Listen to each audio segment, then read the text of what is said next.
आप सभी बच्चों का इस वीडियो में। और आज के इस वीडियो में हम बात करने वाले हैं क्लास 10 के चैप्टर नंबर 2 पॉलिनोमियल्स के बारे में, उसके एक कॉन्सेप्ट के बारे में। और अगर आप लोगों ने अभी तक पुरानी वाली वीडियोस, मतलब जो चैप्टर नंबर 1 की जो हमने वीडियोस अपलोड कर रखी हैं 8 से 10 मिनट वाली, अगर आप लोगों ने वो नहीं देखी तो जल्दी से जाके वो देख लो, क्योंकि आपके पास ये सारी की सारी जो वीडियोज़ आ रही है इसमें हर एक कॉन्सेप्ट समझाया जा रहा है, क्वेश्चन भी कराए जा रहे हैं साथ साथ, तो सारी की सारी चीज़ें आपकी यहीं पर कवर अप हो जाएंगी। तो इन वीडियोज़ को देखना मत भूलना, ठीक है। तो चलिए स्टार्ट करते हैं हाउ टू फाइंड जीरोस, कि हम जीरोस को कैसे फाइंड करते हैं। उससे पहले हम समझते हैं जीरोस क्या होता है।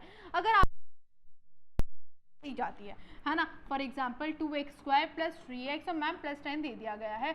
अब जीरोस होता क्या है, हम x की ऐसी वैल्यू यहाँ पे अगर हम पुट करते हैं तो ये पूरा का पूरा अगर पॉलिनोमियल जीरो बन जाता है तो वह x की वैल्यू जो होती है वो जीरो कहलाती है।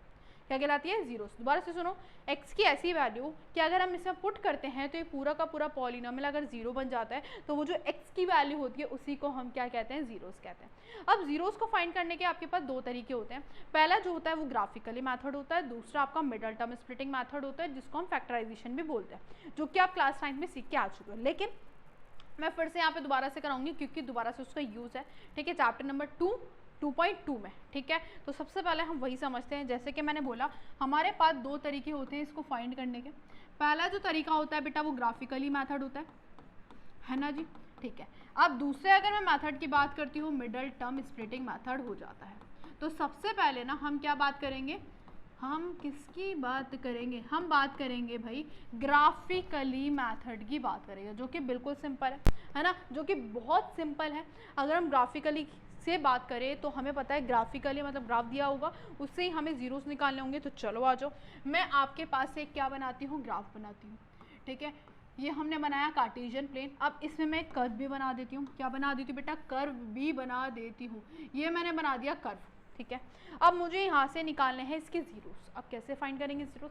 उससे पहले यार एक बात सुनो कि जितनी बार भी वो कर्व या ग्राफ कह सकते हो, जितनी बार भी वो ग्राफ एक्स एक्सिस को टच करेगा या कट करेगा उतने ही आपके क्या निकलेंगे? जीरो। दोबारा से सुनो, जितनी बार भी क्या बेटा एक्स एक्सिस को क्या करेगा? टच या कट करेगा।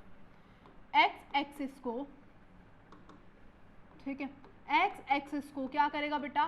टच करेगा या क्या करेगा? कट करेगा, उतने ही आपके क्या निकलेंगे बेटा?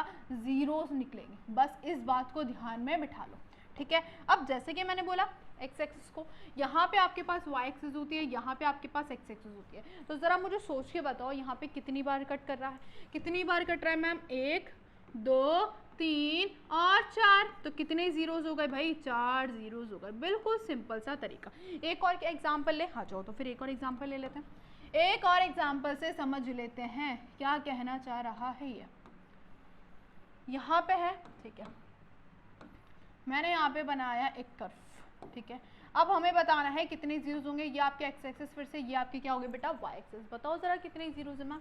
1 और 2। तो कितने जीरोस हो गए? सिर्फ यहाँ पे एक्स एक्सिस का रोल है, तो जितनी बार भी एक्स एक्सिस को टच करेगा उतने ही आपके जीरो। एक लास्ट और देख लो, एक लास्ट और देख लो, है ना, बस फिर हो गया, फिर हो गया खत्म। फिर आप समझ गए बहुत अच्छी तरीके से। ये मैंने बनाया, ठीक है। अब ज़रा मुझे सोच के बताओ, बहुत ध्यान से सोच के बताना कि बेटा इसमें कितने जीरोस आएंगे। ये जो लाइन दिख रही है यही आपका क्या है? ग्राफ है। इसमें क्या एक्स एक्सिस को टच कर रहा है? नहीं कर रहा। अब बच्चे कहेंगे मैम इसमें हम कैसे जीरोस निकाले? यहाँ पे तो एक्स एक्सिस को टच ही नहीं कर रहा, वाई एक्सिस को कर रहा है। तो बेटा अगर एक्स एक्सिस को टच नहीं कर रहा तो ऑब्वियस सी बात है शून्य जीरोस होंगे, मतलब एक भी जीरो नहीं होगा, मतलब जीरो जीरोस आपके हो चुके हैं, ठीक है। तो घबराने वाली बात नहीं। इसी तरीके से आपके पास क्वेश्चन आते हैं। 2.1 जो है वो इसी के ऊपर बेस्ड है, तो मतलब आपने 2.1 अच्छी तरीके से कंप्लीट कर लिया है। समझ गए बात को? तो चलो आ जाओ नेक्स्ट वाला मेथड समझते हैं, क्वाड्रेटिक पॉलिनोमियल वाला, जो कि आपके मिडल टर्म स्प्लिटिंग है। तो बहुत ध्यान से इसको सुनना। देखो सबसे पहले हम क्या करते हैं, लास्ट वाली की मल्टीप्लाई फर्स्ट वाली से। -12 इंटू में क्या आया बेटा? 2x² आया। कितना आ गया बेटा? 24x², वो भी माइनस का। अब हमने क्या करा? बीच वाला नंबर उठाया जो कि आपका कितना था? 5x, ठीक है। अब हमें ऐसे दो नंबर्स लेना है। क्या लेना है? ऐसे दो नंबर्स लेना है कि मल्टीप्लाई करके माइनस का 24 आ जाए, प्लस करके या माइनस करके बेटा कितना आ जाए? 5 आ जाए। क्या आ जाए? प्लस करके या माइनस करके क्या आ जाए? ये मल्टीप्लाई करके और ये प्लस करके या माइनस करके। सोचो जरा, ऐसे दो नंबर्स में हम क्या होंगे कि मल्टीप्लाई करें तो 24 आ जाए, प्लस करके या माइनस करके क्या आ जाए? 5 आ जाए। तो भाई 8 या 24 होता है, 8 3 ज़ा 24 और 8 में से 3 माइनस करेंगे तो मैम क्या मिलेगा, 5 मिलेगा। आ गया, एक आ गया 8 और एक आ गया 3, ठीक है। साइन भी इंपॉर्टेंट है, देखो एक्स एक्स है दोनों के साथ, तो यहाँ पे भी मैंने एक्स एक्स लगा दिया। अब प्लस का 5 चाहिए, प्लस का क्या चाहिए बेटा, 5 चाहिए, मतलब -3 होगा और प्लस का क्या होगा, 8 होगा, ठीक है, समझ गए, ठीक है। अब आओ कैसे हम पुट करेंगे यहाँ पे, ध्यान सुनो। 2x² बेटा ऐसे ही रहेगा, ये जो बीच वाला नंबर है ना, ये जो बीच वाला नंबर है इसकी जगह हम इन दोनों नंबर्स को यहाँ पे प्लेस कर देंगे, ठीक है, रख दो। तो क्या आ गया, प्लस का 8x माइनस का 3x और माइनस के 12 को भी ऐसे ही क्या कर देंगे, हम प्लेस कर देंगे। कुछ नहीं है, थोड़ा सा हैंग चल रहा है, ये दिक्कतें होती ही रहती हैं, कोई नहीं, चलो सही हो गया। अब सुनो, क्या सुने मैम, अब ये तो हमने कर दिया, अब इसमें से ना हम दो का पेयर बनाते हैं, इन दो का पेयर बनाया, इन दो का पेयर बनाया। पेयर बनाने के बाद कॉमन निकालेंगे। पहले वाले नंबर से देखो x तो कॉमन आ ही रहा है, उसके अलावा नंबर भी कॉमन आ सकता है, देखो 2x कॉमन आया, ठीक है। यहाँ पे आ गया x प्लस का 8, सॉरी x प्लस का 4, ठीक है, क्योंकि 2 बाहर निकल गया।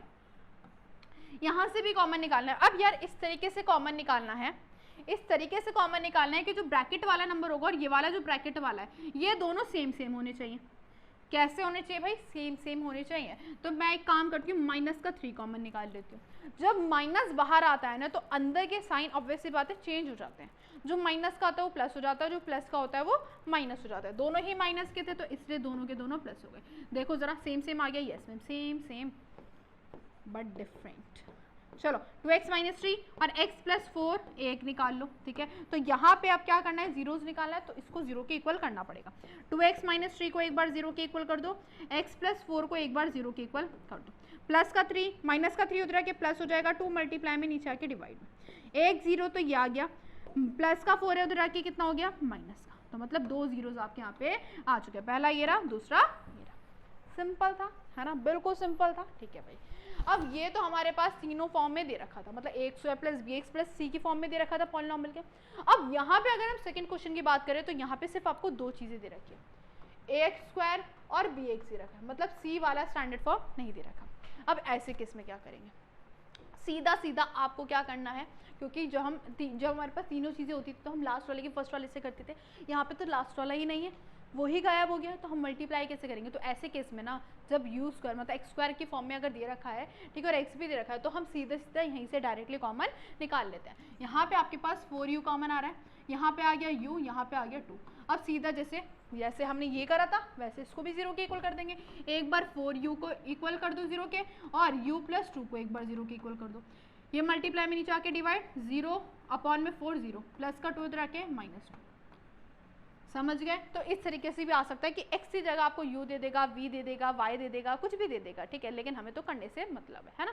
चलो भाई ये भी समझ गए। अब यहाँ पे देखो, यहाँ पे x वाली टर्म गायब कर दी। अब भाई क्या करेंगे, इसमें हम करेंगे 0 के इक्वल। अब ये मत करना कि मैम लास्ट वाले की मल्टीप्लाई फर्स्ट वाले से करेंगे, लेकिन यार यहाँ पे हम बीच वाला नंबर भी तो ले रहे थे ना, होता है ही, है ना। तो ऐसे केस में हम सीधा इसको डायरेक्टली 0 के इक्वल कर देंगे। माइनस का 15 उधर जाके प्लस का 15, स्क्वायर है बेटा, उधर जाके कितना हो जाएगा, अंडर रूट, ठीक है। एक बात ध्यान रखना है, जब भी हम जीरोस निकाल रहे होते हैं तो एक बार प्लस में लेते हैं रूट वाला नंबर और एक बार माइनस में, एक बार प्लस में एक बार माइनस में, मतलब एक बार आपके पास जीरोस जो आएगा वो रूट में 15 आएगा प्लस का, और दूसरा वाला जो आएगा वो माइनस में रूट में क्या आ जाएगा, 15 आ जाएगा। समझ गए क्या बात को। तो यही केस होते हैं आपके, जो कि मैंने आपको तीनों ही कवर करा दिया है। या तो आपको तीनों दी जाएंगे, या आपको दो दी जाएंगे, या आपको ये वाले दो दी जाएंगे, ठीक है।